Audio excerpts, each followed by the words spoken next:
ये आकाशवाणी रायपुर है। छत्तीसगढ़ी समाचार बुलेटिन के संग सोहेल खान यजदानी के जय जोहार। अब सुनो आज के प्रमुख समाचार।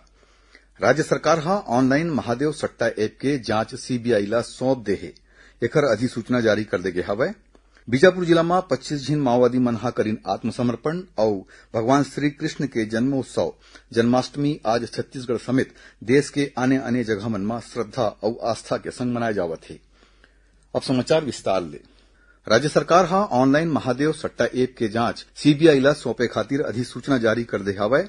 उप मुख्यमंत्री और गृह मंत्री विजय शर्मा हा बताइन कि ए मामला में प्रदेश के आने आने थाना ईओडब्ल्यू और एसीबी में दर्ज जम्मो 70 ठिन केस सीबीआई ला ट्रांसफर करे के प्रक्रिया शुरू कर दे गे हवय। उमन बताइन कि केंद्रीय जांच ब्यूरो जल्दी मामला के जांच शुरू करही। गौरतलब है कि प्रवर्तन निदेशालय ईडी हा ए मामला में 11 झिन लोगन मन ला गिरफ्तार करीन हवय। बीजापुर जिला में 25 झिन माओवादी मन हा आत्मसमर्पण कर दिन है। 29 लाख रुपया के इनामी ए माओवादी मन हा पुलिस अधीक्षक और सीआरपीएफ के डीआईजी के आगू आत्मसमर्पण करीन। पुलिस अधीक्षक जितेंद्र कुमार यादव हा बताइन कि आत्मसमर्पण करैया 3 झिन माओवादी मन ऊपर 8 लाख रुपया, एक माओवादी ऊपर 3 लाख और 2 एलओएस सदस्य मन ऊपर 1 लाख रुपया के इनाम घोषित रहिस। उमन बताइन कि ए जम्मो माओवादी मन टेकलू गुड़ेम मिनपा और गंगालूर में होए माओवादी घटना मन में शामिल रहीन। ए घटना में 39 जवान मन शहीद हो गए रहीन। पुलिस अधीक्षक हा बताइन कि राज्य सरकार के पुनर्वास नीति के चलत खुद समर्पण करे माओवादी मन ला 25-25 हजार रुपया देगीस। केंद्र सरकार के यूनिफाइड पेंशन स्कीम यूपीएस के संबंध में दक्षिण पूर्व मध्य रेलवे के रायपुर रेल मंडल में आज विस्तार ले जानकारी देगीस। इस संबंध में अपर मंडल रेल प्रबंधक बजरंग अग्रवाल, वरिष्ठ मंडल वाणिज्य प्रबंधक अवधेश कुमार त्रिवेदी, मंडल कार्मिक अधिकारी राहुल गर्ग और मंडल वित्त प्रबंधक शिवाशीष कुमार हा प्रेस वार्ता लेके योजना के मुख्य बात के जानकारी दीन। अधिकारी मन बताइन कि कर्मचारी मन के 25 बछर के न्यूनतम सेवा पूरा होए में रिटायर के पहली आखिरी 12 महीना में मिले औसत मूल वेतन के 50% निश्चित पेंशन के रूप में दे जाही।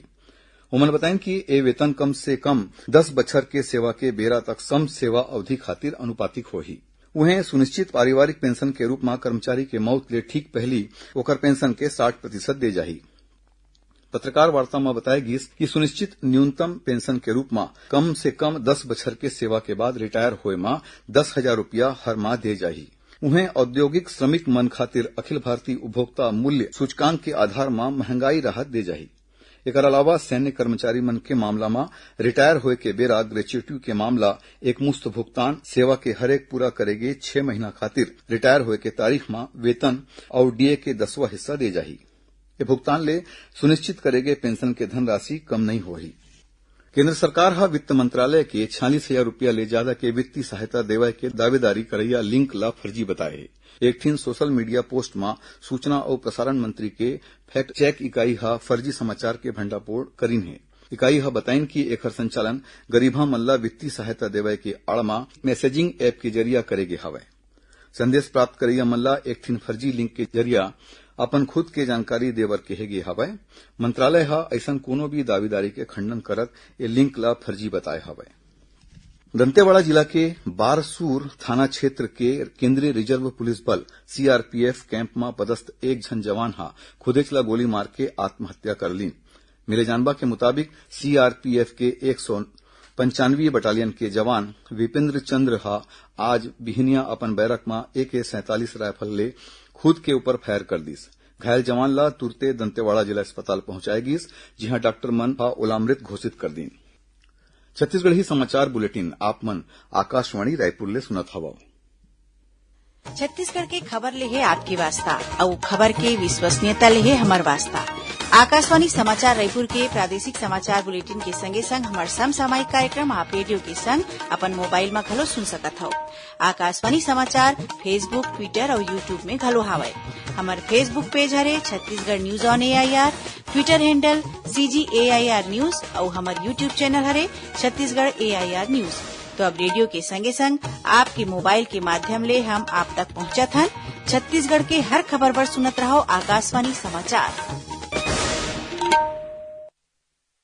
अब आगू बढ़बो बाचे समाचार कोती। भगवान श्री कृष्ण के जन्मोत्सव जन्माष्टमी आज छत्तीसगढ़ समेत देश के आने आने जगह मन में श्रद्धा और आस्था के संग मनाए जावत है। ए मौका में प्रदेश के कृष्ण मंदिर मन में जन्मोत्सव बर जरूरी तैयारी करे गे हवय। मंदिर और घर मन में आज रतिहा भगवान श्री कृष्ण के विशेष रूप ले पूजा पाठ करके जन्मोत्सव मनाए जाही। भगवान श्री कृष्ण ला माखन मिश्री के संग आने कई ठिन चीज के भोग लगाए जाही। इही बीच राजधानी रायपुर में घलो श्री कृष्ण मंदिर मन में विशेष साज सज्जा करे गे हवय। मंदिर मन ला रंग बिरंगा रोशनी ले सजाए गे हवय। ए मौका में श्री कृष्ण के बाल गोपाल रूप के श्रृंगार कर विशेष कपड़ा पहराए जाही। राजधानी में टाटीबंध के इस्कान मंदिर, समता कॉलोनी के राधा कृष्ण मंदिर और मठपारा के दूधाधारी मठ में बिहनिया चले श्रद्धालु मन के भीड़ लगे हुए है। राष्ट्रपति द्रौपदी मुर्मू, उपराष्ट्रपति जगदीप धनखड़, प्रधानमंत्री नरेंद्र मोदी और छत्तीसगढ़ के मुख्यमंत्री विष्णुदेव साय लोगन मन ला जन्माष्टमी के अपन शुभकामना दीन है। मुख्यमंत्री विष्णुदेव साय अंतर्राष्ट्रीय साक्षरता दिवस के मौका में अवैया 8 सितंबर के राज्य स्तरीय उल्लास मेला में उल्लास साक्षरता अभियान के शुरुआत करही। राज्य साक्षरता मिशन प्राधिकरण SCERT के संचालक राजेंद्र कटारा बताइन कि राजधानी रायपुर के पंडित दीनदयाल उपाध्याय ऑडिटोरियम में आयोजित होवैया राज्य स्तरीय उल्लास मेला में प्रदेश के आने आने जिला ले चुने गए 10 ठिन स्टॉल लगाए जाही। उल्लास साक्षरता अभियान के शुरुआत कार्यक्रम और मेला के प्रसारण सोशल मीडिया के जरिया जम्मू ब्लॉक मुख्यालय और पंचायत स्तर में करे जाही। उमन किहिन की उल्लास कार्यक्रम में ब्रांड एम्बेसडर घलो बनाए जाही। साक्षरता अभियान में योगदान देवैया 10वीं और 12वीं बोर्ड परीक्षा के पढ़इया लइका मन ला बोनस अंक घलो दे जाही। माओवाद प्रभावित नारायणपुर जिला के अबुझमाड़ में भारतीय तिब्बत सीमा पुलिस बल ITBP के 53वीं वाहिनी डहार ले COB आका बेड़ा में 6 बिस्तर वाले फील्ड अस्पताल बनाए गए हवय। ITBP के महानिदेशक राहुल रसगोत्रा काली 25 अगस्त के अस्पताल के वर्चुअल उद्घाटन करीन।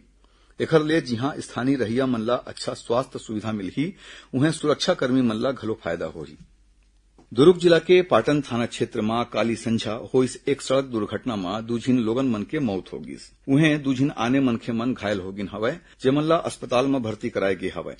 पाटन थाना प्रभारी अनिल साहू बताइन कि एक ठिन 4 पहिया गाड़ी गांव अरसनारा चौक के तीर अंते तंते होके पेड़ ले टकरा गिस। ए हादसा में गाड़ी चलैया और एक झन आने मनखा के मौत होगिस। भिलाई के पावर लिफ्टर आसिफ अली राष्ट्रीय पावर लिफ्टिंग प्रतियोगिता में गोल्ड मेडल जीते हैं। कोलकाता में 20 ले 25 अगस्त तक आयोजित 50वां गोल्डन जुबली सीनियर राष्ट्रीय पावर लिफ्टिंग प्रतियोगिता के आखिरी दिन 120 किलो हैवी वेट वर्ग में आसिफ अली कुल 760 किलो वजन उठा के बेंच प्रेस में स्वर्ण पदक हासिल करीन। छत्तीसगढ़ ओलंपिक संघ जीते के खुशी में आसिफ अली बधाई दीन है। अब थोरकुन समाचार सार में बालोद जिला के संजारी चौकी क्षेत्र के किरथा बाजार गांव में सरपंच विक्रम सिन्हा के हत्या कर दे हवय। पुलिस आरोपी पोस्टमास्टर रामजी प्रजापति ला गिरफ्तार कर ले है। राजनांदगांव के एक ठिन व्यापारी ले KYC अपडेट करे के नाव में 3,70,000 रुपया के ठगी करे के मामला आगू आए हवय। पुलिस ए मामला के जांच करत है।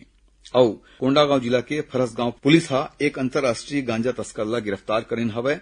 आरोपी के 4 पहिया गाड़ी ले 121 किलो ले ज्यादा के गांजा बरामद करे गे हवय, जेकर कीमत 12 लाख रुपया बताए गिस हवय। आखिर में प्रमुख समाचार एक घाव फिर। राज्य सरकार ऑनलाइन महादेव सट्टा ऐप के जांच CBI ला सौंप दे है। एकर अधिसूचना जारी कर दे गे हवय। बीजापुर जिला में 25 झिन माओवादी मन करीन आत्मसमर्पण और भगवान श्री कृष्ण के जन्मोत्सव जन्माष्टमी आज छत्तीसगढ़ समेत देश के आने आने जगह मन में श्रद्धा और आस्था के संग मनाए जावत है। एकरे संग छत्तीसगढ़ी समाचार बुलेटिन इहे सिरावत है। जय जोहार।